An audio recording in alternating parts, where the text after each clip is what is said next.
Historia Gdańska ma ponad 1000 lat. W tym czasie to miasto miało wiele dobrych chwil, ale również sporo tragicznych. Był taki czas w historii miasta, kiedy to nazwa Gdańsk odeszła prawie w zapomnienie i na mapach istniał jedynie Danzig. I tak przez wiele lat obecna stolica Pomorza utożsamiana była bardziej z narodem niemieckim niż polskim. Nadszedł jednak marzec 1945 roku i Danzig przestał istnieć. Dzień dobry wieczór, ja jestem Kamil, a to jest kanał Stary Ziomek i Morze. Poopowiadajmy sobie o Gdańsku.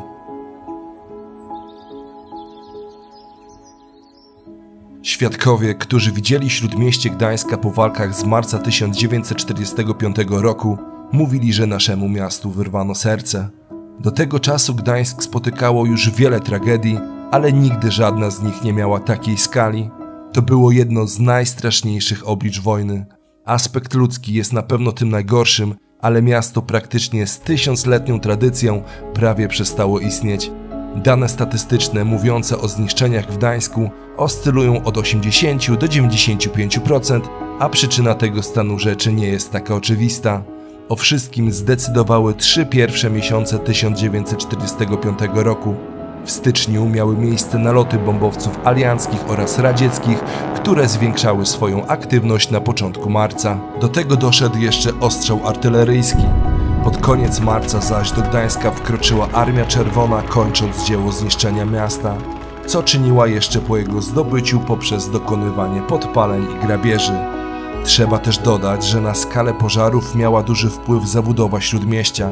W ówczesnym Gdańsku była tak gęsta, a dachy składały się głównie z drewnianych elementów, że ogień bez problemu przenosił się z budynku na budynek.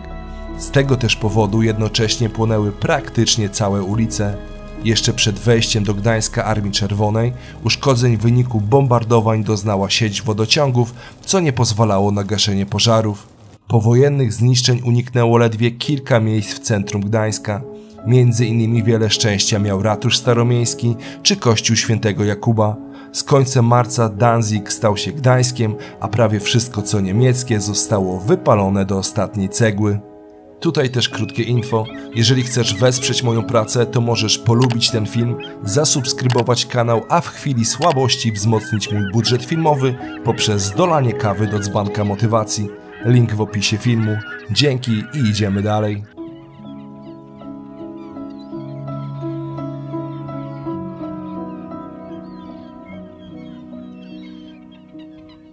Czy Gdańsk mógł uniknąć zniszczeń?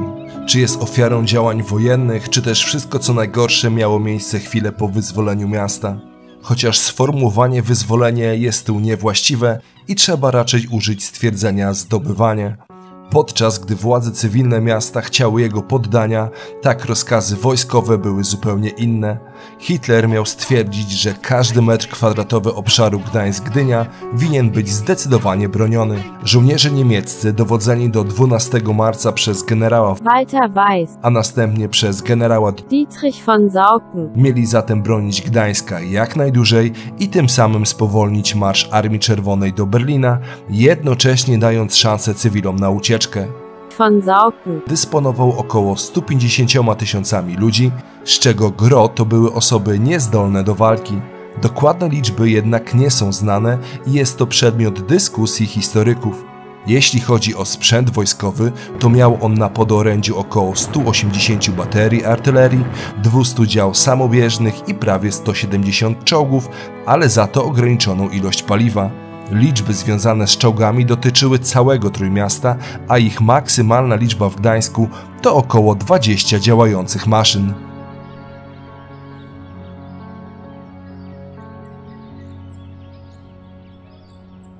Gdy Sopot został zajęty w dniu 24 marca, Sowieci wystosowali do wszystkich generałów, oficerów i żołnierzy niemieckich walczących w Gdańsku wezwanie do złożenia broni. Wszystkim tym, którzy się poddadzą, miało ono gwarantować poszanowanie życia i wolności. Niemcy jednak wiedzieli, jak postępuje Armia Czerwona i von Saucken nie podjął decyzji o kapitulacji.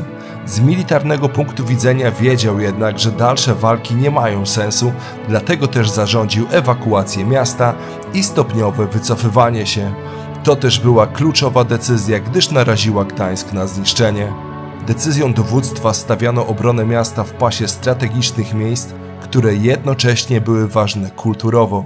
Istotne było m.in. utrzymanie mostów na Motławie, co powodowało, że machina wojenna nie oszczędzała wszelkiego rodzaju zabudowy. Oczywiście ta taktyka odbiła się na ludności cywilnej i gdańskich zabytkach oraz zwyczajnych budynkach. Gdyby niemieccy żołnierze nie walczyli w Gdańsku, to doszłoby zapewne do grabieży w mieście, ale być może samo miasto nie zostałoby wypalone do ostatniej cegły. Trzeba też mieć na względzie, że Związek Radziecki uznawał Gdańsk za miasto niemieckie, co na ten czas było prawdą, gdyż społeczność niemiecka liczyła tutaj około 90%. Rosjanie zaś w pamięci mieli również, że do niedawna to właśnie niemiecka armia rabowała ich ziemię, więc nie było mowy o litości, gdyż królował duch zemsty. Dlatego też trudno ustalić, w jakim stopniu Gdańsk pochłonęły działania wojenne, a w jakim sowieckie wyzwolenie. Jeszcze przed wejściem wojsk radzieckich do Gdańska Wolfgang Drozd, który był gdańszczaninem, tak relacjonował to, co się dzieje w mieście. 9 marca. Liczne pożary. Płonie m.in. dom bractw kurkowych pełen uciekinierów, obóz jeniecki na Biskupie Górce, barak szpitala miejskiego. 16 marca. Ciężkie naloty, rozległe pożary, zniszczony kwartał między ulicami Ogarną, Słodowników i Zbytki, spichlerze na wyspie Spichrzów, ulice Długie Ogrody, Szeroka, Wałowa. 18 marca. Naloty. Płonie ratusz głównego miasta, Muzeum Miejskie, poczta przy ulicy Długiej. 23 marca. Naloty i ostrzał, zniszczenia na ulicy Tkackiej, zagrożona zbrojownia, zniszczenia w szpitalu Świętego Ducha, w fabryce farb i lakierów w Oliwie. 24 marca. Naloty i ostrzał w Śródmieście i Wrzeszcza. Z tej relacji wynika, że do 16 marca Gdańsk pozostawał praktycznie nienaruszony wojną.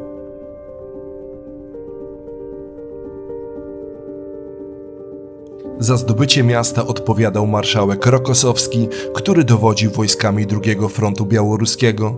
Rozkazem z dnia 23 marca 1945 roku wojska tej armii miały zdobyć Gdańsk do końca marca, który był atakowany od zachodu i południa. Armia radziecka zrealizowała swoje założenia, aczkolwiek ostatnie walki miały miejsce na Westerplatte i na Górkach Zachodnich jeszcze w pierwszych dniach kwietnia. Jak już wcześniej mówiłem, jednym z czynników wpływających na zniszczenie Gdańska miał ostrzał artyleryjski. Na przykład w dniu 27 marca w kierunku Gdańska zostało wystrzelonych ponad 25 000 pocisków. Trzeba pamiętać, że miasto pomimo braku obwałowań było dobrze ufortyfikowane. Okolice na wschód i południowy wschód były do tego grząskie i transport był możliwy jedynie drogami, które były pod ciągłym ostrzałem z bastionów z nad Motławy oraz węzłów ogniowych m.in. ulokowanych na Górkach Wschodnich czy Zachodnich. Dodatkowo jeszcze zimą rękoma jeńców wojennych zostały zbudowane dwa pasy obronne. Pierwszy w odległości 30 km od centrum, a drugi od 5 do 7 km. Szukanie zatem większej winy u jednej czy u drugiej strony jest bezcelowe, bo obie doprowadziły do zagłady tego miejsca. Potrzebna zaś jest prawda historyczna, która bez licytacji powie jak było, a obecnie tych opracowań nie ma zbyt wiele. Opierają się w wielu przypadkach na wspomnieniach obywateli niemieckich uciekających z Gdańska, gdzie pomija się wątki takie jak na przykład Stutthof. Niewygodną dla nas prawdą są jeszcze sytuacje, kiedy to niektórzy z polskich obywateli mieszkających w Gdańsku zajmowali się szabrownictwem domów niemieckich rodzin, ale byłoby wielkim nadużyciem stwierdzenie, że to oni przyczynili się do zniszczenia Gdańska. No i pozostają jeszcze polskie jednostki wojskowe, które walczyły u boku Armii Czerwonej. To przecież na kronikach filmowych polscy żołnierze znajdują się po wyzwoleniu Gdańska na Długim Targu, gdzie powiewa biało-czerwona flaga. Do chwili obecnej nie wiadomo, w jakiej dokładniej skali nasza armia uczestniczyła w tych walkach, chociaż z dostępnych źródeł wynika, że były to ilości symboliczne, a ich obecność to działania propagandowe Sowietów. Wiadomo na pewno, że udział w walkach brała Brygada Pancerna imienia bohaterów Westerplatte. Jeszcze wracając do odpowiedzialności za to, co się wydarzyło w Gdańsku w marcu 1945 roku. Ze źródeł niemieckich, czyli zazwyczaj od osób wypędzonych z miasta, wynika, że po jego zdobyciu było ono zniszczone w 50% i nadawało się do odbudowy, zaś kilka dni później było już doszczętnie zdewastowane i splądrowane. Główne miasto miało jeszcze płonąć na początku kwietnia. Z licznych relacji gdańszczan wyłaniały się makabryczne sceny dziejące się na ulicach. Grupy sowieckich żołnierzy miały wręcz polować na kobiety ukrywające się po piwnicach czy schronach. Większość stanowiły oczywiście Niemki, jednak dla wyzwolicieli nie miała znaczenia narodowość. Kobiety najczęściej pierw były gwałcone, a następnie mordowane. Czymś zwyczajnym były grabieże, pijaństwo czy morderstwa. Tak na przykład wypowiadała się pielęgniarka Helga Lidke ze szpitala Świętej Elżbiety w Gdańsku. Rosjanie wkroczyli do szpitala i zastrzelili 200 rannych. Lekarze usiłowali wytłumaczyć oficerom, że to są żołnierze. Rosjanie nie zwracali na nic uwagi. Rozstrzelali większość lekarzy i pielęgniarek, które wcześniej zgwałcili. Rosemary, moja 21-letnia siostra, została na moich oczach zakneblowana, zgwałcona i zabita. W relacji korespondenta wojennego o nazwisku Bielski sytuacja wyglądała trochę inaczej. Pisał on tak. Ogromne miasto podpalone pociskami z niemieckich okrętów i przez niemieckie pochodnie płonie. Obserwowałem walkę między grupą polskich robotników z zakładów budowy wagonów z podpalaczami. Do Polaków przyłączyli się dwaj sierżanci z Czerwonej Armii. Było to na Nowych Ogrodach. Podpalacze zostali zlikwidowani. Czytając jednak o doświadczeniach osób wyzwolonych przez Armię Czerwoną oraz patrząc na obrazki tego, co się dzieje obecnie na wschodzie Europy, trudno jest wierzyć w tę wersję.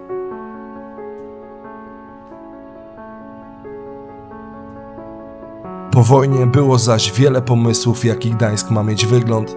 Jego dzisiejszy obraz zawdzięczamy takim osobom jak Władysław Czerny czy też Jan Zachwatowicz, który był wielkim przeciwnikiem stawiania w centrum zabudowy modernistycznej. Nie udało się to oczywiście w pełni, ale skala na szczęście nie przytłacza i możemy wędrować po ulicach, które przenoszą nas kilka wieków wstecz, co jest po prostu niezwykłe. Mariacka, Świętego Ducha czy Długi Targ są tego najlepszym przykładem. O odbudowie Gdańska powstanie zapewne jednak osobny odcinek. Podsumowując moją opowieść, muszę ponownie poruszyć pewien temat. Wiele osób interesujących się Gdańskiem to zapewne wie, ale na pewno nie wszyscy. Wyobraź sobie, że na przykład chciałbym zorganizować spotkanie na mieście i powiem: spotkajmy się pod ratuszem na gdańskiej Starówce. To gdzie przyjdziesz? Tu czy tu? A może uśmiechniesz się pod nosem i powiesz mi, że to spotkanie raczej nigdy nie dojdzie do skutku? Pozwól, że wyjaśnię. Słownik języka polskiego uwzględnia dwie starówki. Taką przez małe s i duże S. W Gdańsku jednak nie mamy do czynienia z żadną z wymienionych. Ta przez duże S to nazwa dzielnicy lub część miasta. W Gdańsku zaś, jak wiadomo, mamy Stare Miasto. Można by się pokusić o nazywanie Starego Miasta Starówką, ale w wielu miejscach jest to miejsce uzupełnione nowoczesną zabudową, a przynajmniej taka ona była w latach 50. ubiegłego wieku. No po prostu nie wypada. Przyjęło się jednak Starówką nazywać część Śródmieścia, które jest głównym miastem.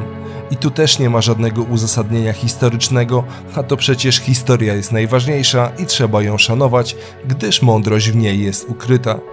Jeżeli jesteś turystą i po prostu lubisz Gdańsk, to jeszcze pół biedy, ale jako mieszkaniec miasta, które liczy sobie ponad 1000 lat, no po prostu nie wypada. O głównym mieście jako Starówce, czyli najstarszej części miasta, ciężko jest mówić ze względu na to, co się wydarzyło właśnie pod koniec II wojny światowej. To, co jest głównym miastem i starym miastem po wojnie, zostało praktycznie w całości odbudowane na nowo i to dlatego nie powinniśmy tych części miasta nazywać Starówką. Duża część Gdańska to rekonstrukcja, to ogrom trudu mieszkańców żyjących w tamtych czasach, którzy cegła po cegle odbudowywali to miejsce z pieczołowitą starannością. Te kamienice wyglądają obecnie przepięknie, ale to nie jest to samo co przed marcem 1945 roku. Należy o tym przede wszystkim pamiętać i to szanować. I tu też chcę dodać, że tak jak nasi przodkowie odbudowali Gdańsk, Tak Ty możesz zbudować ten kanał poprzez polubienie tego filmu, jego skomentowanie i subskrypcję. Jeśli nie wiesz co napisać, to możesz wyrazić swoją opinię, czy takie filmy jak moje są potrzebne w przestrzeni YouTube'owej. Pozdrawiam i do zobaczenia w przyszłości.